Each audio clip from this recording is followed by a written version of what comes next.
Hello and welcome to BharatShakti.in. I am Brig Chatterji, editor BharatShakti.in. We are going to be talking about Afghanistan today. Afghanistan has been in turmoil for ages. It's remained volatile. There have been cycles of violence followed by thin phases of what I would say comparative stability. But that's not been for far too long. And once again, the violence has come back to destroy everything that was achieved in these thin phases of stability. We will not go too far today into Afghan history. If we go too far, we'll only get caught in the cycles of violence. We will start the discussion today, the initiative that President Trump did initiate and what's happening now in Afghanistan. I have with me Lt Gen PR Kumar. He's been an operations man all through his life. He's been a strike corps commander. He's been the Director General Army Aviation and also the Director General Military Operations. Thank you, General Kumar. Thank you for joining BharatShakti.in. Thank you very much. Sir, if you permit, can I make a couple of points which I feel have got very great import on any geopolitical issue? First, is that whenever we talk of forecasting or scenario building for any geopolitical event, it is fraught with a lot of danger for a simple reason that the most vibrant characteristic of any geopolitical event today is change. And so forecasting has always got its problems, and we must take forecasting with a lot of uncertainty. Second, sir, a very interesting point I want to make to the audience is that war or confrontation has always been seen as an exception, an extreme, and an aberration in international affairs. But if you see Afghanistan, if you see Middle East, if you see history of mankind, you will actually see that it is a paradox, and that invention of peace is actually an artificial edifice. Third, which is related more to Afghanistan, is one simple question. Why don't the world leave Afghanistan alone and allow Afghanistan to resolve its own problem? We'll come to that, sir, obviously, a little later. And lastly, truism.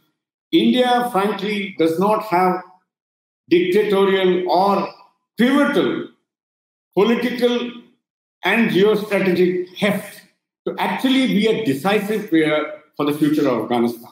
We have a lot of influence which can actually act in our favor, and it is a great opportunity for us. Thank you, sir.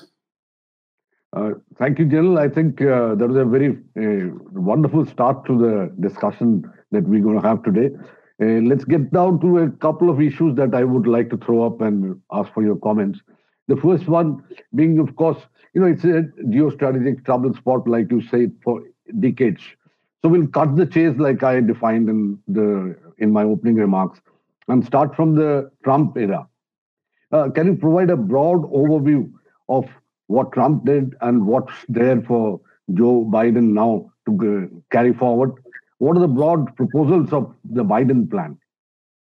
Sir, I fully agree, sir. We have entered the third decade of US involvement in Afghanistan. 4 presidents have overseen Afghanistan. And so going back will really serve no purpose. As one of the main electoral plans were 2 of Trump. One was, of course, America first. Second was not to fight others' wars, of which Afghanistan was one of the critical areas which he wanted to get at, like most of the other 3 presidents also. So what he did was, as soon as he became president, he was very favorable to give specific timelines. But the minute he realized that these timelines was opposed by many issues, strategic considerations, own home considerations, military interests, and also security in the whole area, he realized and he forthwith said that we will go forth based on the security and stability of Afghanistan and warned Pakistan that he will not withdraw unless there is suitable stability and security. But thereafter, since elections came near, he supped with the devil and signed the Doha Accord. Some of the main ingredients of the Doha Accord are only twofold. One is that he will withdraw all his troops by 1st May 2021, based on which he will basically in exchange receive security assurances and a commitment from the Taliban that he will not use the mainland for any hostile activities to the United States and to his allies, or to allow IS as well as Al-Qaeda to carry out any terrorist activities. This, sir, is basically the crux of the entire Trump plan. Now, Joe Biden was harnessed or buttressed with this plan, and he is faced with an options choice. He has basically got three options. First option is to follow Trump. Second option is to stay the course, as was done by the other three presidents, having promised to get out soon. Third option is a via media. When it comes to the first choice of an abrupt withdrawal by 1st of May, which is hardly 15 to 20 days away, 3 weeks away, it is very obvious even to a child or a geopolitical analyst or a student of history that it is going to lead to utter chaos. There is going to be Taliban, which is going to fill the void militarily. There are going to be regional powers who are going to get into the great game in the void left by strategically by USA. There is going to be military operations or violent operations by the Taliban, which will be met by Afghan National Army. There is going to be a fallout within the ANA, as also there is going to be a breakup of whatever little fragile peace and possibility of a talk between the Afghan government and Taliban. So we are looking possibly at a civil war in Afghanistan. Keeping that aspect in mind, what Biden has been saying all along, right from the beginning, has been what I would like to call it as accelerate the peace process, and by carrying out a responsible withdrawal. What does he mean by that? So that the interests of the entire region, the United Nations and its allies, and the people of Afghanistan are met. Basically, sir, he says that a new peace plan is looking at a unified approach to support peace. The first ingredient is a UN-sponsored or a UN-led peace talks with the 6 players who are got the maximum states in the region, that is China, Pakistan, Russia, Iran, and India, and of course, with the United States leading the show. They also are looking at written proposals which will be given to both the Afghan government as also the Taliban to examine, basically to reach a consensus on the future constitution and governing arrangements of Afghanistan, as also to reach some sort of a peace agreement for which a ceasefire or an immediate ceasefire is what has been written about mainly in the Afghanistan press. A 90-day ceasefire followed by a permanent resolution for a more stable ceasefire. Concurrently, they are talking of an inclusive government between the Afghanistan and Taliban, for which they are saying to Turkey, both the Afghan government and the Taliban can hold substantial talks, concurrently with the 6 players who also will assist in making sure that we have a comprehensive plan which in phases or concurrently will lead to a political, military and a geostrategic solution and a peaceful Afghanistan. The first and most important ingredient of that is somehow to convince the Taliban for allowing the US troops to stay on for a period of about 6 months for this responsible withdrawal and comprehensive peace plan to at least get on the road. It is not going to be easy because one of the raison d'etre of Taliban and the United States having gone to war with each other was the Taliban's very, very first important statement not to allow foreign troops in the homeland of Afghanistan. So it's going to be a very tricky future, and let's see how it goes. Okay, thank you. I'll request you to be a little more brief hereafter, otherwise we're going to overshoot too much. To get on to the next issue, you see, it was a dialogue of process, which was just Taliban and the US earlier. It started like that, and slowly this exclusive club became an inclusive club, and more people have, more and more countries, I would say, have joined in. You have Russia also now coming in. You have the Iranians showing interest. You have the Chinese, the Pakistanis. So what are the strategic interests of the stakeholders really? Sir, it was but obvious if US wants to leave, the strategic void will be filled by somebody else, and US realized that it does not, once it leaves its troops on ground, it will have to incorporate all the stakeholders. With that as a rationale, they had to include those who are absolutely surrounding it and who have a direct stake in it. And so these 6 people who got involved. So there are 2 major aspects which are important for the stakeholders. Number 1, they want an Afghanistan who are aligned to themselves. Second, they want to ensure that their own national interests, their strategic space, and their influence, and also in terms of economic interests, are bettered in the new political dispensation. Frankly, this is what all the stakeholders want. It can be contrary to each other. Now we come to the stakes of everybody else. A common stake, I've already said.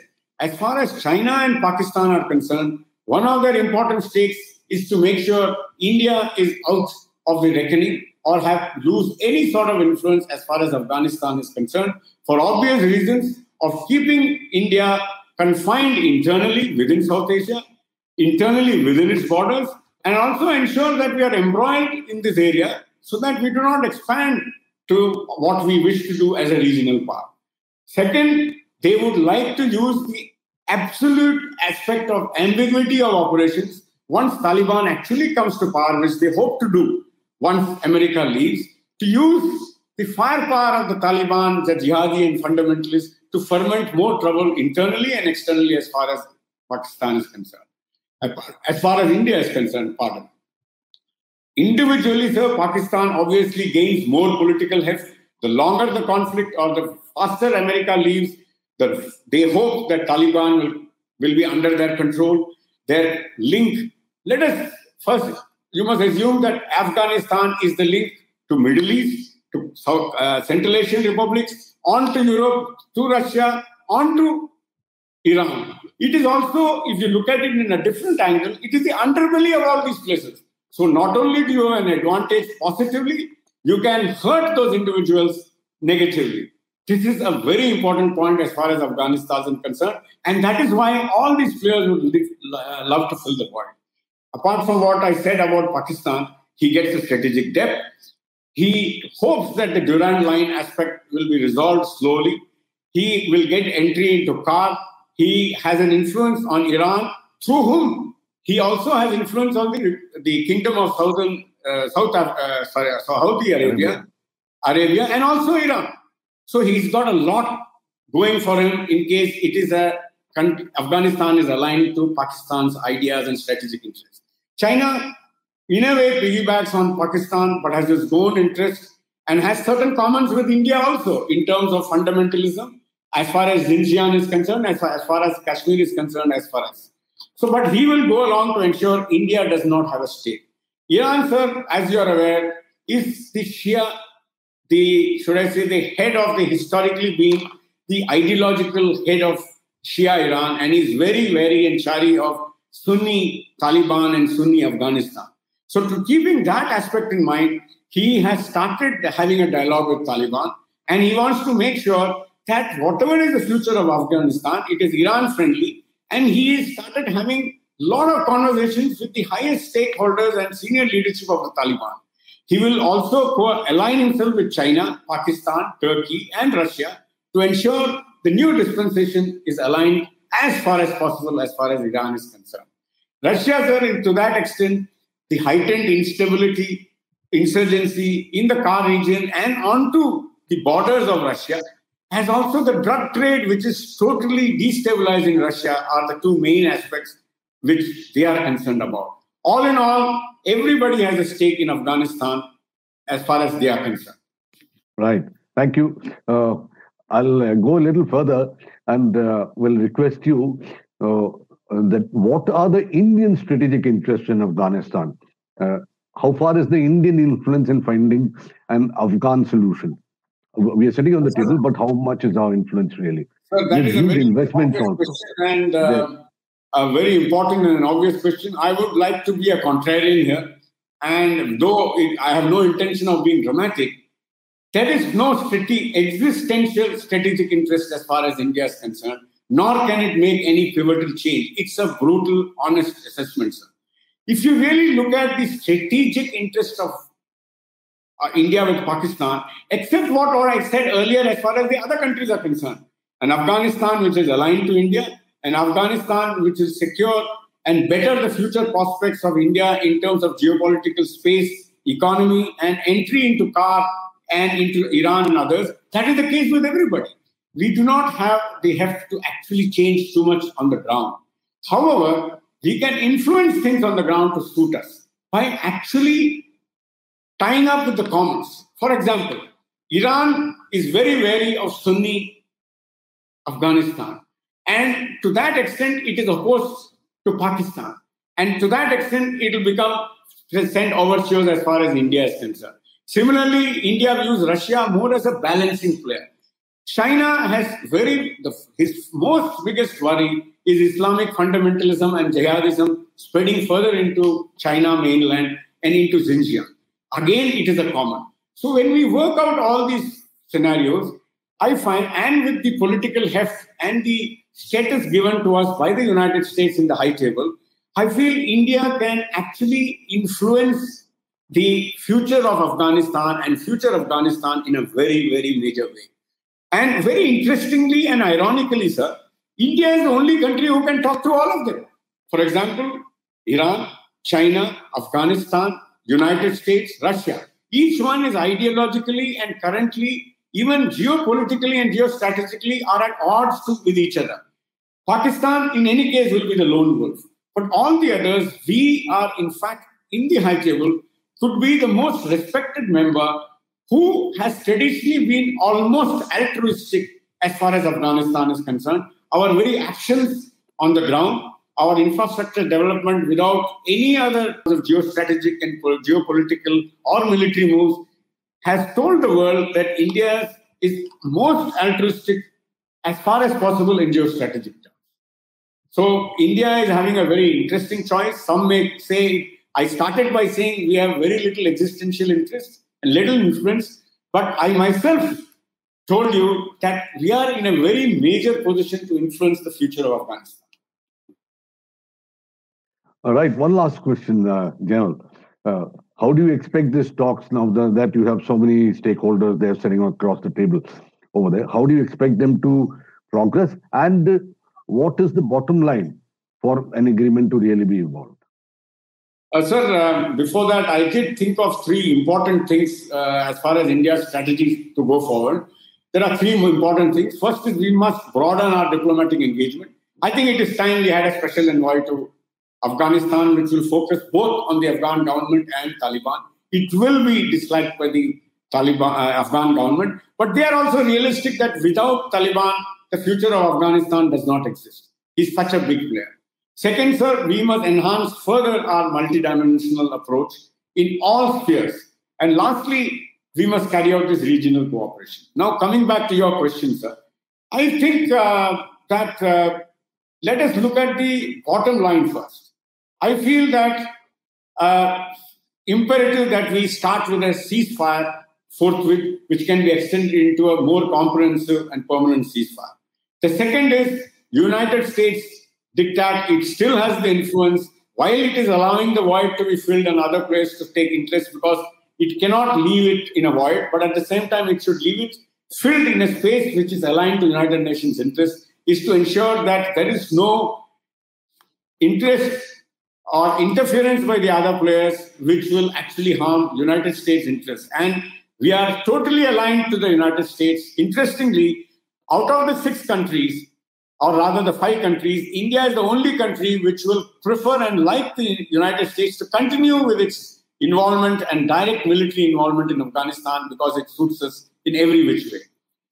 The third point is that we must try to ensure that the future of the Taliban soldiers and absorption or reconciliation is done at the earliest.